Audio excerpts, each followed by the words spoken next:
Hey everyone, it's TheBlaziking, and we're here for Kingdom Hearts Melody and Memory. Now, I played a lot of this off-screen just to get rid of all the stuff that has nothing to do with the story. And if I finish the story stuff and there's still time in the episode, I'll probably pause and do the same thing and just play non-story involved things. But it'd be highly appreciated before we got started if we could hit the like button and subscribe. Shows me a lot of support and is, of course, much appreciated. But I'll mention all the other pluggy nonsense later on. Now, let's unplug my controller from the charger and get into this first song of the episode. Now, the truly hellacious part of this game is going to be moving to other difficulties later. Like, to get more stars and shit, because this game is not easy. Like, the controller gets screwed up way too much. Still not gonna blame myself because it's not always on me.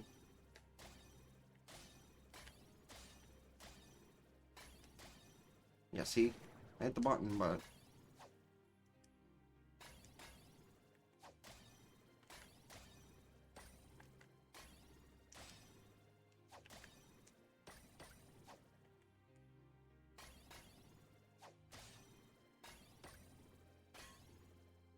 like, I made a flawless on some of these, and then I fucked up, like, right near the end. And then other times I just kind of fuck up all the time.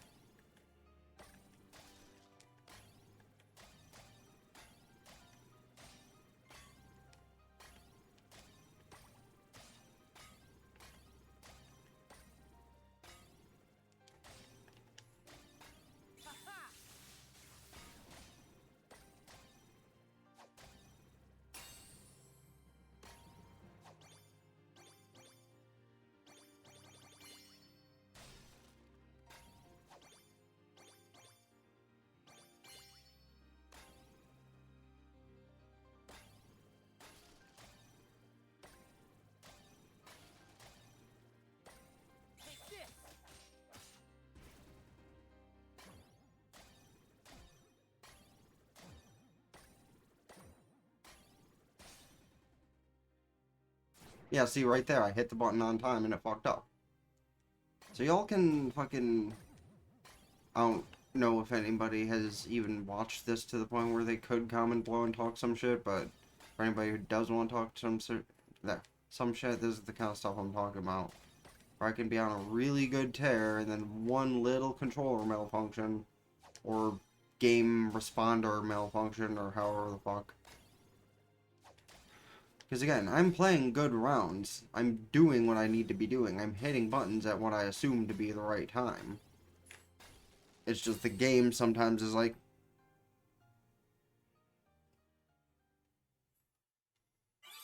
Which, I mean, as long as I play through and beat the game, it doesn't matter how many times I get the giant middle finger.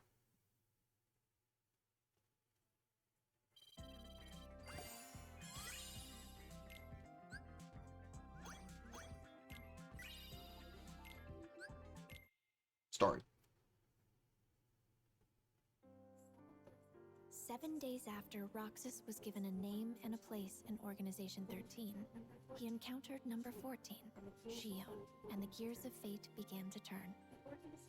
The organization was made up of nobodies, those without hearts, and their goal was to complete Kingdom Hearts in order to become whole again. To achieve this, the Keyblade that Roxas held was an indispensable tool.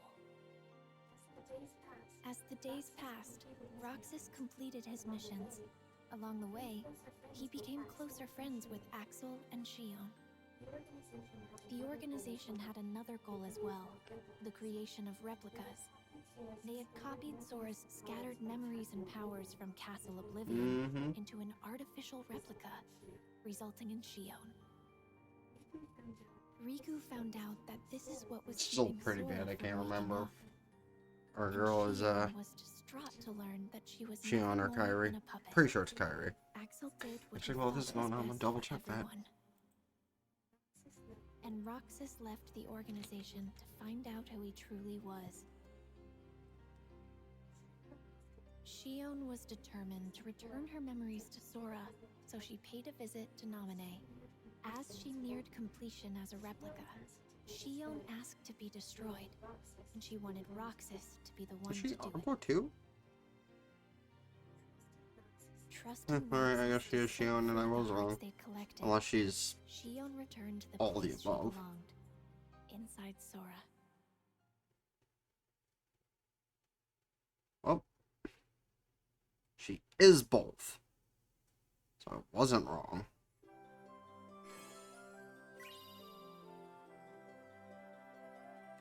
Because, yeah, I'm scrolling through and Kingdom Hearts 1, Kairi. Kingdom Hearts 2, Kairi. Kingdom Hearts 2 Final Mix, Kairi.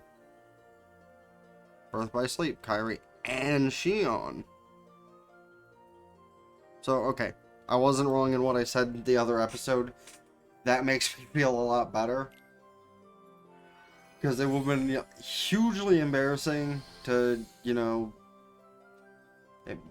make the fucking comment just so with my chest and then just be wrong.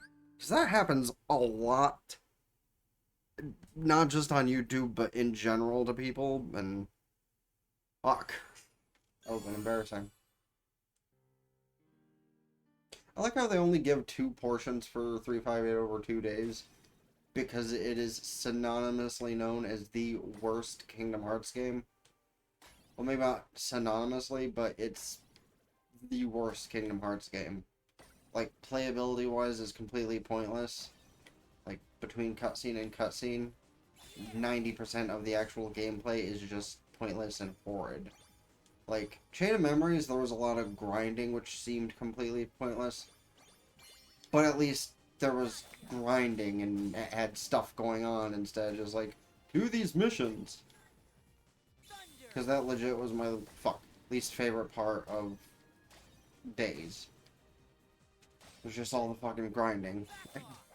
And I had played the game before the final mix of all the games came out, and I realized I didn't have to play it, like actually play it, because the thing was just going to show the story, and that was literally the only point in playing the game. I would felt just as embarrassed, but probably less pissed off if I had tried to look up if I could fucking download Coded somewhere or something. I'm not sure if that's a thing you could still find. Like, what was that? The original Kingdom Hearts mobile game before Cross Union? Which even Cross Union was more fun and had just as much plot relevance as Days.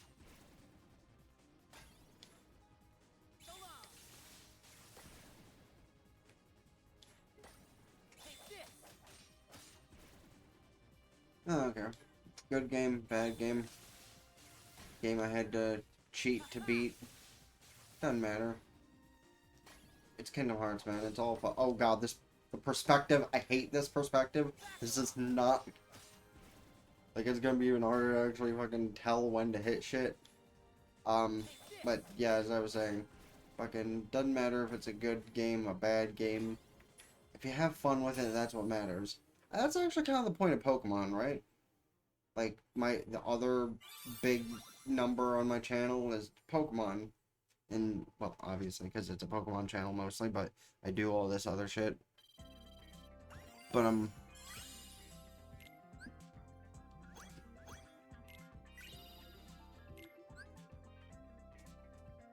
I'll continue on my point after the cutscene.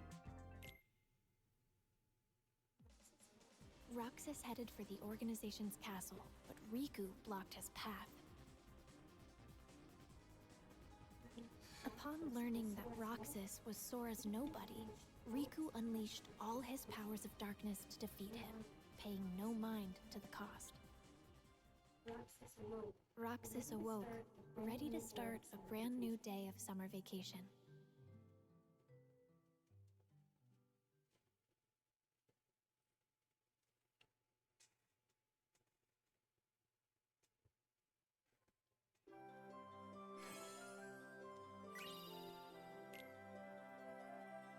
Now go over to where the other story is, all the way down here. crushing melody. I don't know what the fuck this is, but we will see. Booty beep beep biddy tap bee. Anyway, the point I was trying to raise before is it doesn't matter how, like, bad a game is. Somebody likes it. So while Days is, like, the worst Kingdom Hearts game in my opinion, somebody might enjoy the tediousness of it. You know, just like fucking Sun and Moon are the most annoying of the fucking Pokemon games. Like, it sucks in one way, but, like, people enjoy it, people have fun with it. I honestly have fun with Sun and Moon, mainly because of a point that, some content creator put out recently, that Ultra Sun Moon is more fun because it has more access for randomizers, and that makes it more interesting. Because what would you rather play? The Pokemon game that only has 151 Pokemon to randomize? Or a Pokemon game that has, you know, 689 or whatever it is?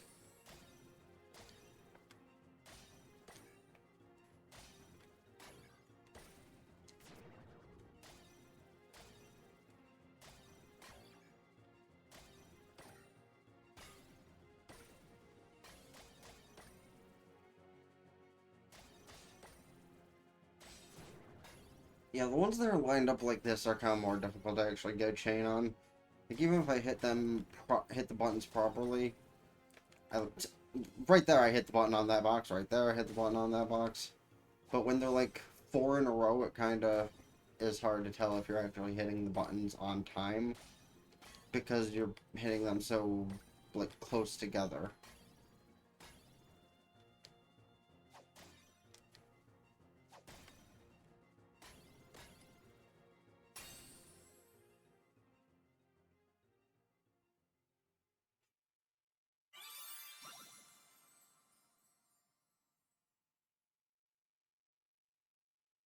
Yeah, reflecting back on the other topic about, you know, good games, bad games, I still think Days is the worst Kingdom Hearts game because of how it is.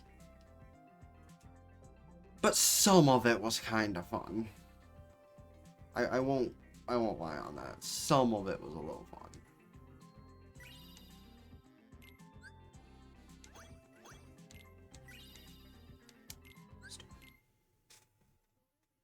Sora returned to Hollow Bastion, where he learned the startling truth. He thought he had defeated Ansem, but that was actually an imposter. The real Ansem had an apprentice named Xehanort, whose Heartless called himself Ansem, Seeker of Darkness. And Xehanort's nobody, Xemnas, was the leader of Organization 13. The organization's aim was revealed. They planned to collect all the hearts released by the Keyblade to create another Kingdom Hearts, and they would harness it for their own gain. Realizing he was being used, Sora almost gave up the fight, but with the help of a mysterious stranger, he pulled through and continued onward. Yeah, but you also gotta remember Sora's a little bitch boy for most of the series. Like, yeah, that's not really anything that can be doubted, is it?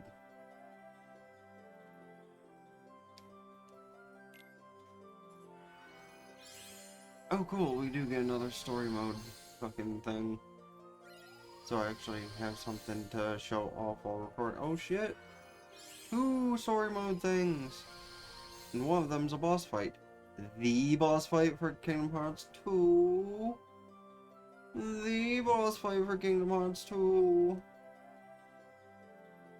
But first, I should, like, pause and play this one off screen.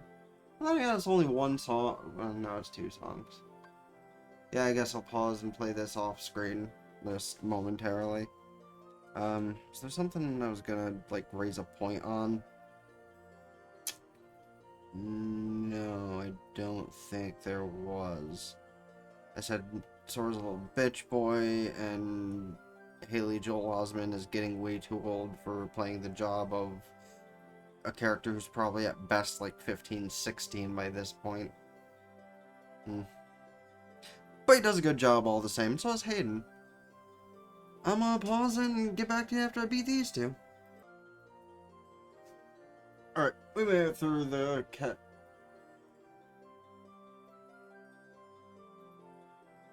Well, that never was. I was gonna say Castle Oblivion, but that is the same but different. Because the world that never was is Castle Oblivion, but we didn't know that until, like, the next game. So, I was right, but also wrong.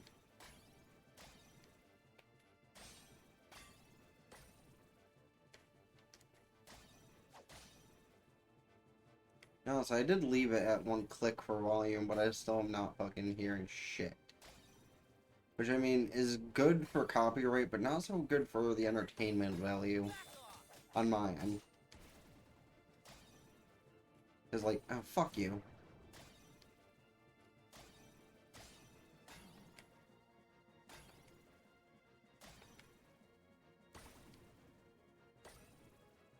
Because, I mean, I'm talking through most of it on you guys' end, so that doesn't really make a difference here.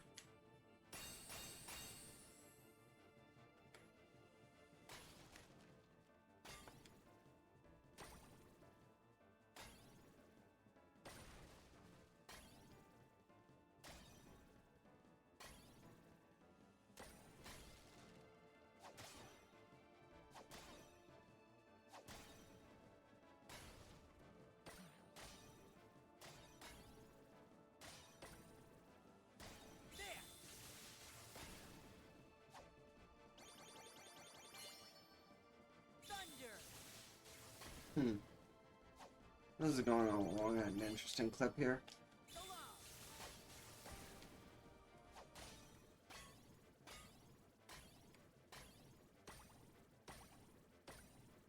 Woo! I only fucked up like once. And it wasn't my fault, as per usual. Like, I own up when I fuck up things, but man, when it fucks me up, that's just harsh. Oh, okay. You see, I figured that was how this was. Okay, anyway.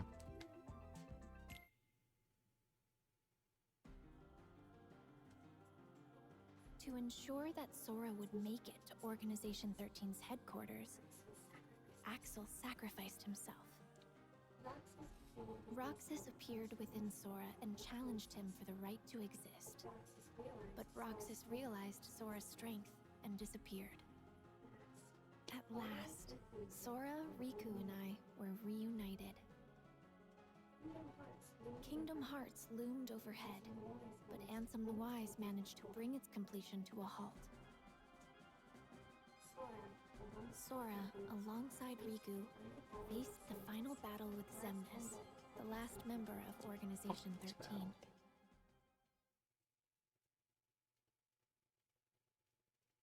Like, literally, the last battle in Kingdom Hearts 2 can go fuck itself. You want to talk about, you know, controller issues making a difference in a fucking boss fight? That is one of those things. Because the fucking triangle command for those fucking lasers, like, you need to make sure your controller is actually gonna do all that shit.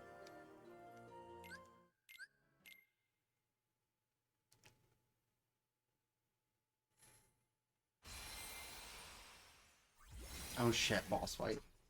Okay, I think I made my mistake from last time. I think.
I love how I actually have nothing to do with the shit going on.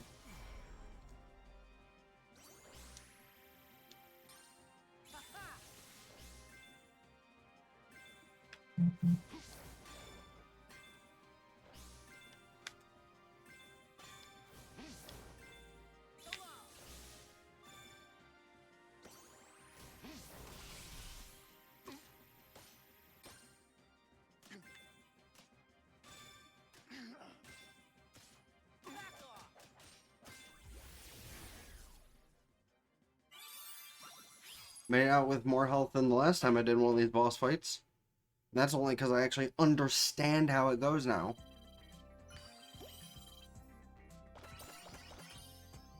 Do a little victory dance. Gotta do that victory dance. I know I'm on easy mode, but fuck, that actually makes me feel kind of good that I got the full chain on a boss fight and didn't fuck that up at all.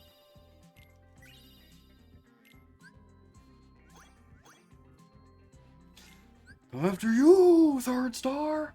One day.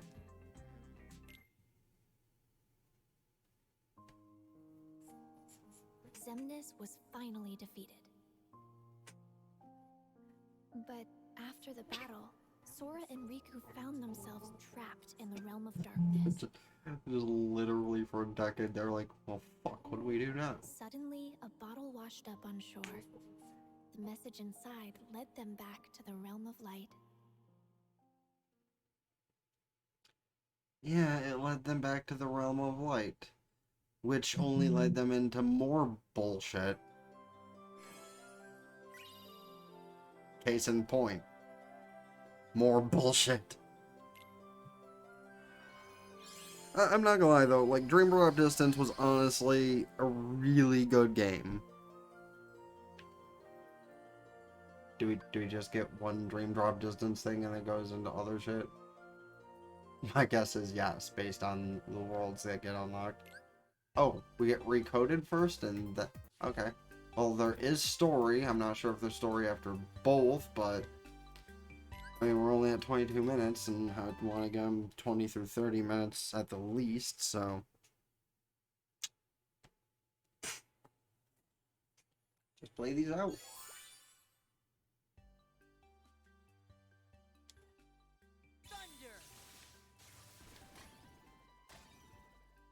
Honestly, I think I like the boss battle setup better as far as mapping goes, because it's so much easier to watch it scrolling from the side instead of like this.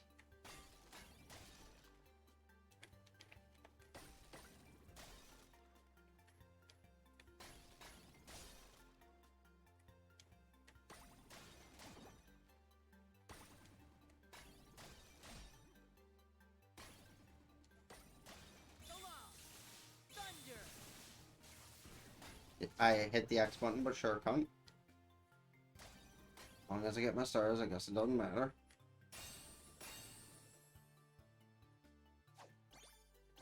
See, now, the real anger will be when I try to 100% this game.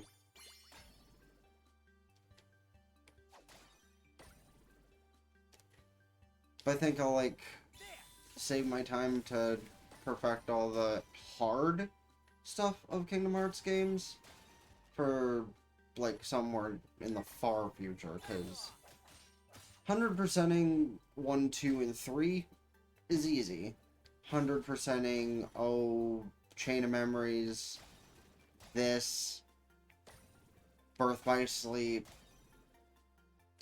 and all the other fucking Dream Drop Distance, to make another example. Like, all the fucking mid games are the ones that are going to be, like, impossible to 100% easily. Yep, I fucked that up by jumping instead of hitting. My bad. But that's another time I can admit it's my fault.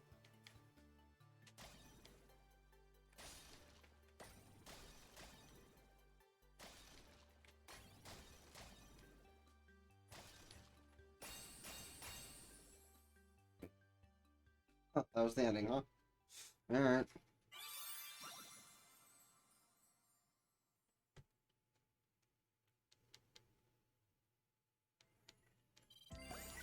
Only missed one? 2. My neck. My leg.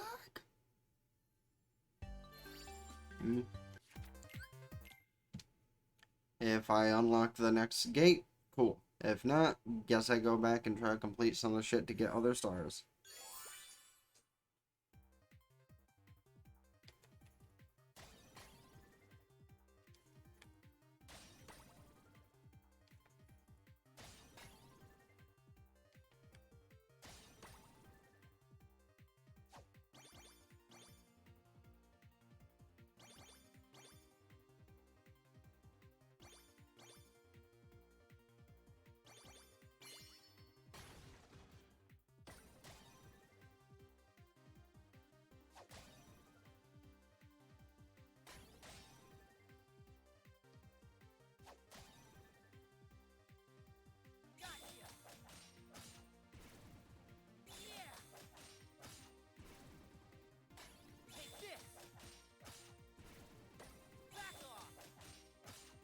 Like, I know I'm supposed to be talking just in case something copyright slips through, but talking too much kind of wears out my voice.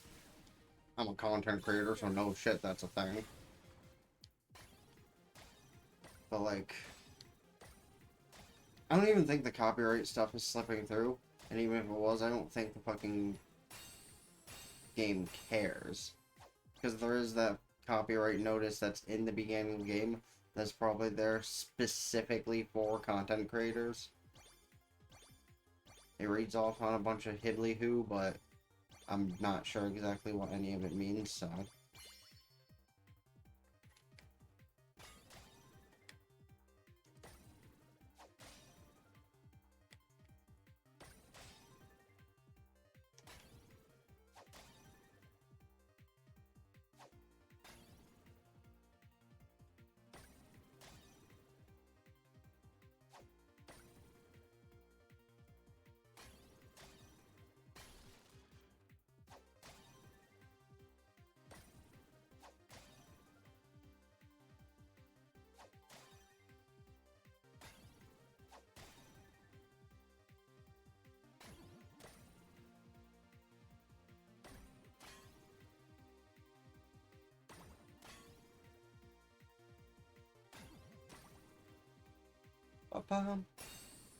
Oh, did I just get through another whole thing without fucking up?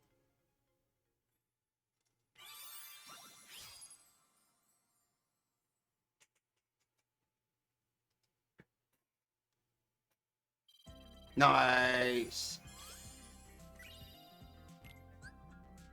I still only get 1 star, cause...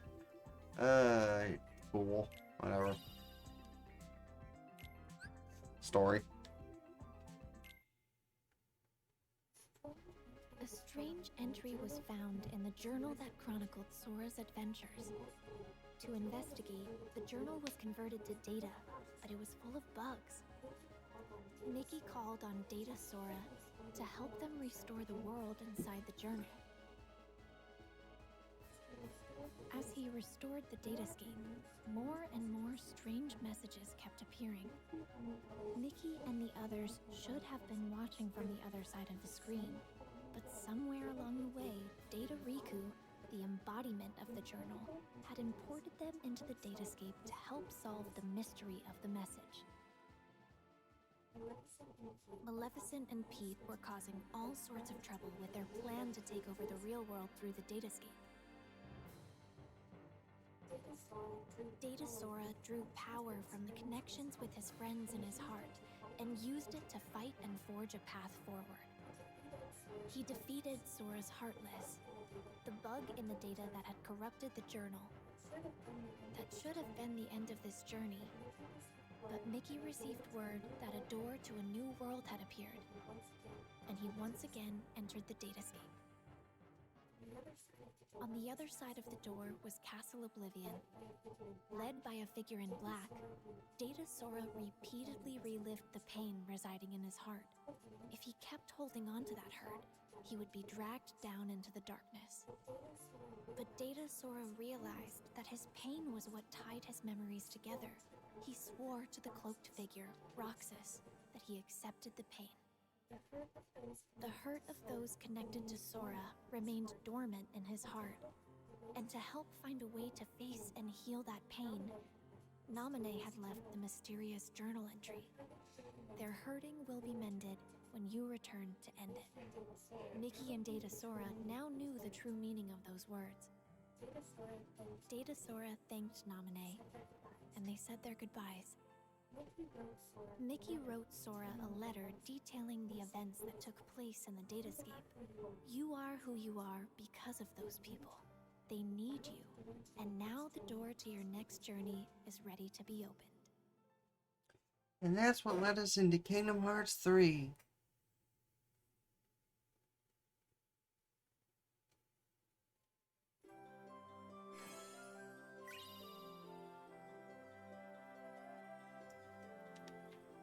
And unlocking new paths. We can either go the Dream Drop Distance path or the Birth by Sleep path. Am I right? Am I right on those paths? Birth by Sleep or Dream Drop. So we either get the prequel or the sequel.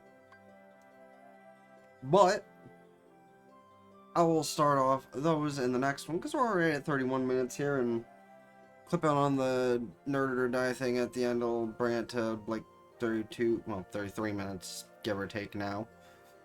So, outro. If you liked it, or you just want to show some support, it'd be much appreciated. Hit the like button, subscribe to my anime channel in the description down below if you're into those kind of things. Which, I mean, if you're watching Kingdom Hearts, there's a slight possibility of that being a thing. Ring both bells like Facebook Culture to keep updated with things. Follow me on TikTok where I upload badges from time to time. Twitch. Subscribe there for benefits. Can do so Twitch Prime for free, and that helps me out just as much as it does here. Maybe even a little bit more. Actually, definitely a little bit more, but I'm not going to specify. And, of course, there's a video you might like down below my webcam. Or there's the playlist of this to the right of it. And yeah, the Nerd Die thing I'll play in a minute here. So, till next time, I'm TheBlaziking, signing out. Ta-ta for now. Peace.